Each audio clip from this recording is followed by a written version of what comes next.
আসসালামু আলাইকুম। সবাই কেমন আছেন? আশা করি সবাই ভালো আছেন। আজ আমি সাধারণ হ্যান্ড পেইন্ট করব, সাথে সাথে আপনাদের দুটি টিপস দেব। টিপসগুলি হলো নিজে কিভাবে ভালো থাকব, নিজে কিভাবে উপার্জন করব, কারো কাছ থেকে কিছু না নিয়ে। যেমন ধরেন, যে কাজই ধরেন, যে কোনো কাজই করব, খুব ছোট বড় যে যা পারি, সবার ভিতরে কিন্তু কিছু না কিছু জানা আছে। কেউ প্রকাশ করে, কেউ করে না। তাই আমি সহজভাবে বলি কি, নিজে কিছু করার চেষ্টা করুন, অন্যথায় কারো না কারো কথা শুনতেই হবে। ধরুন সেটা বাপের বাড়ির লোক, ধরুন সেটা শ্বশুর বাড়ির লোক, ধরুন মামা চাচা খালু, যাই বলেন, কেউ আমার জন্য কিছু করলো, আমার সন্তানের জন্য কিছু করলো, সেটা আমার সারা জীবন বয়ে যেতে হবে। আমার বাচ্চাদেরও সেটা সারা জীবন বয়ে যেতে হবে। এটা করেছি, ওটা করেছি, শুনতে হবে।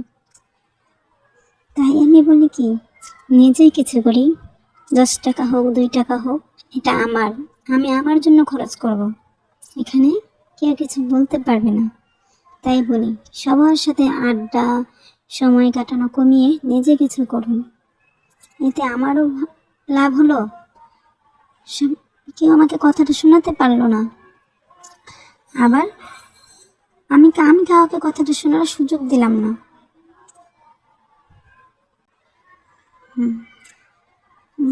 নিজেকে সময় দিতে হবে।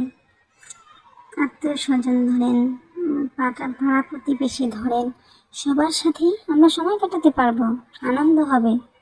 জাস্ট একটু কারো স্বার্থে আঘাত থাকলে সমালোচনা শুরু করে দেবে।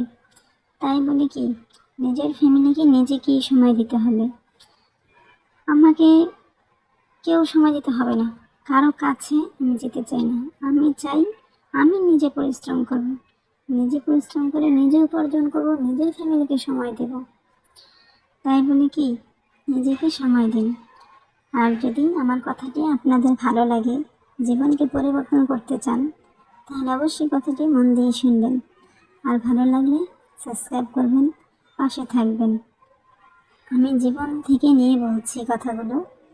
নিজের ফ্যামিলিকে, নিজের বাচ্চাকে সময় দিন, দেখবেন অনেক সম্পদ না হোক, কিছু তো হবে, যেটা আপনার সংসারের জন্য খরচ করা যথেষ্ট। কারো কাছে 1 টাকার জন্য না যাওয়া, এর জন্য নিজের কাছে কিছু রাখতে হবে। থ্যাংক ইউ সবাইকে।